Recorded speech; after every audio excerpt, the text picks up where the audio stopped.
না, আমরা এটা তো আপনার তিস্তার বিষয় আলোচনার দায়িত্ব আমার না, এটা পানি সম্পদের কাজ আছে।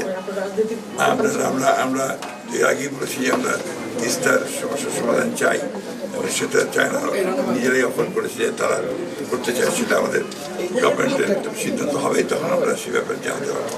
তবে আমাদের মিনিস্ট্রির যে সমস্ত প্রকল্পগুলো আছে সেগুলো অনগোয়িং আছে এবং আরও কীভাবে বাড়ানো যায় কোঅপারেশন সেই চেষ্টাটা অন্যান্য প্রকল্প কাজ করছে, আরো আগ্রহ আছে।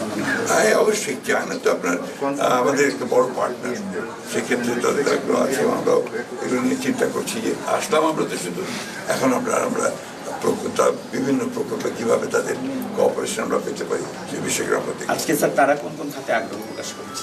না, আমরা আজকে এটা ছিল আপনার একদম প্রথম সভা, এটা একটা সৌজন্যমূলক সভা বলতে পারেন, মন্ত্রণালয়ের সভা। যদিও চীনের রাষ্ট্রদূতের সঙ্গে আমার ব্যক্তিগতভাবে পরিচয় আগে থেকে আছে এবং আমি কয়েকবার ভিজিটও করেছি চায়নার সঙ্গে বাংলাদেশের সম্পর্কটা আগে বললাম আপনাদের যে একটা ঐতিহাসিক সম্পর্ক এবং এটা যে সরকারই আসুক এই তাদের সঙ্গে সম্পর্কটা আমাদের জনগণের সঙ্গে জনগণের সম্পর্ক, সরকারের সঙ্গে সম্পর্ক। স্যার, গতকালকে মাননীয় প্রধানমন্ত্রীকে চীন সফরের আমন্ত্রণ জানানোর বিষয়ে একটা কথা শুনছিলাম, সেই বিষয়ে না হয়েছে কথা, এটাকে মেটালাইজ করা হবে সেই প্রস্তুতি না তারাও নিচ্ছে না,